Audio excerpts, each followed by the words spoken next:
ಆಗಬೇಕಾಗಿತ್ತು, ಸಿಮೆಂಟ್ ರಸ್ತೆ ಆಗಬೇಕಾಗಿತ್ತು. ಆದರೆ ಒಂದು ರೀತಿ ಈ ತಾತ್ಕಾಲಿಕ ಡಾಂಬರೀಕರಣದ ರಸ್ತೆಗಳೇ ನೀವು ನೈಸು ಇಷ್ಟು ವರ್ಷವೂ ಕೂಡ ನೋಡಲಿಕ್ಕೆ ನಿಮ್ಮ ಕಣ್ಣು ಮುಂದೆ ಸಿಕ್ಕಿತ್ತು. ಸೊ ಈ ರೀತಿಯಾದಂಥ ಹಲವಾರು ಅಂಶಗಳು ಇವತ್ತು ನಮ್ಮ ಕಣ್ಣು ಮುಂದೆ ಇದೆ. ಇವತ್ತು ನಾನು ಹೇಳ್ತಕ್ಕಂಥದ್ದು ಇಷ್ಟೇ, ಒಂದು KDB ಮತ್ತೆ PWD ಸಂಸ್ಥೆಯ ಒಂದು ಒಪ್ಪಂದದಲ್ಲಿ ಈಗ ಸ್ವಾಧೀನ ಏನು ಮಾಡಿಕೊಂಡ್ರು ಅಂದ್ರೆ acted like A nodal agency. ಯಾವ ಒಂದು KDB ಮತ್ತೆ PWD ಸಂಸ್ಥೆ ಈ ಭೂ ಸ್ವಾಧೀನ ಮಾಡ್ಕೊಡ್ತಕ್ಕಂಥದ್ದಕ್ಕೆ ನೈಸ್ ಸಂಸ್ಥೆಗೆ ರೈತರ ಜಮೀನನ್ನ ಒಂದು ನೋಡಲ್ ಏಜೆನ್ಸಿ ಆಗಿ ಅವರು ಮುಂದೆ ಬರ್ತಾರೆ. ಅಲ್ಲಿಂದ ಏನಾಗುತ್ತೆ, ಈಗ ಸರಿಸುಮಾರು ಜಮೀನನ್ನ ಕಳ್ಕೊಂಡಿರ್ತಕ್ಕಂಥ ರೈತರು 11 ರಿಂದ 23 ವರ್ಷಗಳು ಕಳೆದೋಗಿದೆ. ನಾವು ಪಾಸ್ಟ್ ನಿಯರ್ಲಿ 2.5 decades 2.5 ದಶಕಗಳು ಕಳೆದಿದ್ರು ಕೂಡ ಇಲ್ಲಿಯವರೆಗೂ ಅವ್ರಿಗೆ ಯಾವ ಅವಾರ್ಡ್ಗಳು ಸಿಕ್ಕಲಿಲ್ಲ, ಯಾವ ಕಾಂಪನ್ಸೇಷನ್ಗಳು ಸಿಕ್ಕಲಿಲ್ಲ. 67 ರಿಂದ 70% ಅಷ್ಟು ರೈತರು ಇವತ್ತು ಬೀದಿಲಿದ್ದಾರೆ. ಅವರ ಸ್ವಂತ ಜಮೀನನ್ನು ಕಳ್ಕೊಂಡು 10 ರೂಪಾಯಿ ಅವರಿಗೆ ಬಿಡುಗಡೆ ಸಿಕ್ಕಲಿಲ್ಲ, ಅವ್ರನ್ನ ಮೂಲೆಗೆ ಹಾಕಿದ್ರು. ಇನ್ನ ವಿಧಾನಮಂಡಲ ಜಂಟಿ ಸದನ ಸಮಿತಿಯಲ್ಲಿ ಒಂದು ವರದಿ ಕೊಡ್ತಾರೆ. ಆ ವರದಿಯಲ್ಲಿ ಏನಪ್ಪಾ ಉಲ್ಲೇಖ ಆಗಿದೆ ಅಂದ್ರೆ 22 ಪ್ರಮುಖ ಷರತ್ತುಗಳನ್ನ ಇವತ್ತೇನು ನೈಸ್ ಕಂಪ್ನಿಗಳಿಗೆ ಹಾಕಿರ್ತಾರೆ. ಈ ಒಂದು ಯೋಜನೆಯ ಅಡಿ ಬರಬೇಕು 22 ಷರತ್ತುಗಳನ್ನ ಅವರೇನು ಒಪ್ಕೊಂಡಿರ್ತಾರೆ. ಅದರಲ್ಲಿ ಸರಿಸುಮಾರು 16 ಷರತ್ತುಗಳನ್ನ ಉಲ್ಲಂಘನೆ ಮಾಡಿದ್ದಾರೆ. It's very clear. ವಿಧಾನಮಂಡಲದ ಜಂಟಿ ಸದನ ಸಮಿತಿಯಲ್ಲಿ ಇರ್ತಕ್ಕಂಥ ವರದಿ ಇದು. ಹೌದು, 22 ಷರತ್ತುಗಳಲ್ಲಿ 16 ಷರತ್ತುಗಳು ಕೂಡ ಪೂರೈಕೆ ಆಗಿಲ್ಲ. This is also very clear. ಈಗ ಇಲ್ಲಿ ಹೈಕೋರ್ಟಿನ ಇತ್ತೀಚಿನ ಒಂದು ಆದೇಶದ ಪ್ರಕಾರವಾಗಿ ನಾವು ಮಾತನಾಡ್ತಕ್ಕಂಥದ್ದಾದ್ರೆ 2000 ಬಂದಂತ ಹೈಕೋರ್ಟಿನ ಆದೇಶ ಬಹಳ ಸ್ಪಷ್ಟವಾಗಿ ಹೇಳ್ತಾ ಇದೆ, ಯಾರು ರೈತರು ಇದರಲ್ಲಿ ಭೂಮಿಯನ್ನ ಕಳ್ಕೊಂಡಿದ್ದಾರೆ ಅಂತ ರೈತರಿಗೆ ವಾಪಸ್ಸು ಆ ಭೂಮಿಯನ್ನ ಕೊಡಬೇಕಾಗ್ತದೆ. ಇವತ್ತು ರಾಜ್ಯ ಸರ್ಕಾರ ಇಂಟರ್ಫಿಯರೆನ್ಸ್ ಮಾಡಬೇಕಾಗ್ತದೆ ಈ ವಿಚಾರದಲ್ಲಿ. ಮೌನ ವಹಿಸಕ್ ಆಗೋದಿಲ್ಲ. ನೀವು ಮೌನ ವಹಿಸ್ತೀರಾ ಅಂತ ಹೇಳಿದ್ರೆ ಮತ್ತೆ ಇಲ್ಲಿ ಬೇರೆ ರೀತಿ ನಾನಾ ರೀತಿಯಾದಂತ ಅರ್ಥಗಳು ರಾಜ್ಯದ ಜನತೆನೂ ಕೂಡ ಕಲ್ಪಿಸ್ಕೊಳ್ಬೇಕಾಗ್ತದೆ. ಯಾಕಕ್ಕೋಸ್ಕರ ನೀವು ಮೌನವಾಗಿದ್ದೀರಿ ನಮಗೆ ಗೊತ್ತಿಲ್ಲ.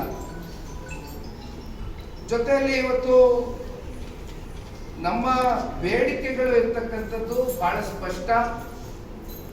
ಪ್ರತಿನಿತ್ಯ ಓಡಾಡ್ತಕ್ಕಂಥ ಇಲ್ಲಿ ಸಂಚಾರ ಮಾಡತಕ್ಕಂಥ ಕಮ್ಯೂಟರ್ಸ್ ಏನಿದ್ದಾರೆ ಅವ್ರ ಮೇಲೆ ಇದು ಯಾಕೆ ಇಷ್ಟು ದೊಡ್ಡ ಹೊರೆಯನ್ನ ಹೊರಿಸ್ತಾ ಇದ್ದೀರಿ? ನೀವು ಇಲ್ಲಿ ಯಾವ್ದು ಕಂಪ್ಲೀಷನ್ ಮಾಡ್ಕೊಂಡಿಲ್ಲ. ಒಂದ್ ಕಡೆ ರೈತರಿಗೆ ಭೂಮಿ ಕಿತ್ಕೊಂಡಿದ್ದೀರಿ, ಆ ಭೂಮಿ ಕಾಂಪನ್ಸೇಷನ್ ಸಿಕ್ಕಿಲ್ಲ.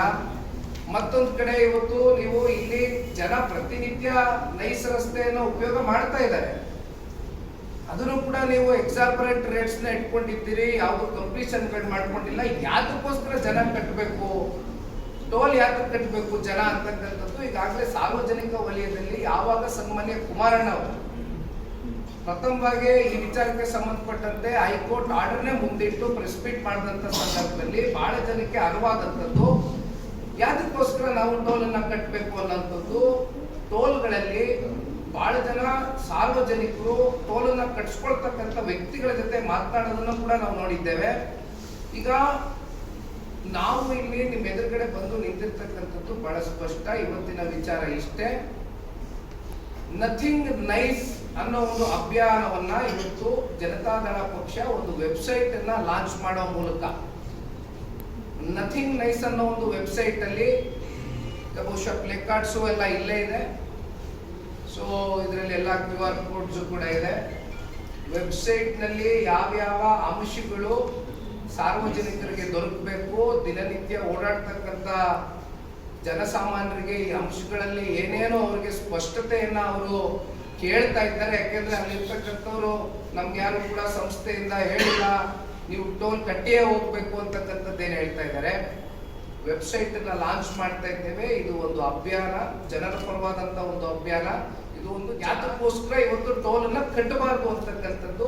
ಅಲ್ಲಿ ಜಡ್ಜ್ಮೆಂಟ್ ಕಾಪಿಗಳು, ಪ್ರತಿಯೊಂದು ಎಲ್ಲ ಅಂಶಗಳನ್ನು ಕೂಡ ನಾವು ವೆಬ್ಸೈಟ್ ನಲ್ಲಿ ನಾವೆಲ್ರಿಗೂ ಕೂಡ ಸ್ಪಷ್ಟವಾಗಿ ಅರ್ಥ ಆಗ್ತಕ್ಕಂಥದ್ದಕ್ಕೆ ಇವತ್ತು ವೆಬ್ಸೈಟ್ ಅನ್ನ ಲಾಂಚ್ ಮಾಡ್ತಾ ಇದ್ದೇವೆ.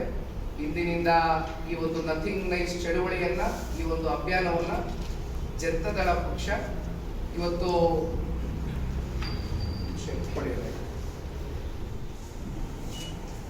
ಎಲ್ಲ ಅಂಶಗಳು ಕೂಡ ಸಂಪೂರ್ಣವಾಗಿ ಜನರಿಗೆ ಬಹಳ ಸುಲಭವಾಗಿ ಅರ್ಥ ಆಗ್ತಕ್ಕಂಥದ್ದಕ್ಕೆ ಯಾವ ರೀತಿ ನಾವು ಒಂದು ಸ್ಪಷ್ಟತೆಯನ್ನು ಮೂಡಿಸ್ಬೇಕು, ಅವೆಲ್ಲವೂ ಕೂಡ ಈ ನೈಸಿನ ಹಗರಣಕ್ಕೆ ಸಂಬಂಧಪಟ್ಟಂತೆ ನಾವು ಈ ವೆಬ್ಸೈಟನ್ನು ಲಾಂಚ್ ಮಾಡ್ತಾ ಇದ್ದೇವೆ.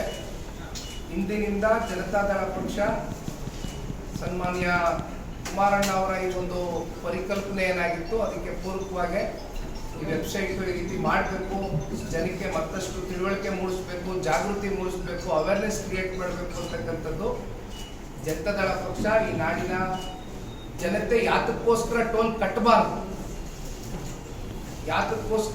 ಕಟ್ಟಬಾರ್ದು ಅನ್ನೋ ಒಂದು ಹಿನ್ನೆಲೆಯಲ್ಲಿ ಇವತ್ತು ಈ ವೆಬ್ಸೈಟ್ನ ಲಾಂಚ್ ಮಾಡ್ತಾ ಇದ್ದೀವಿ.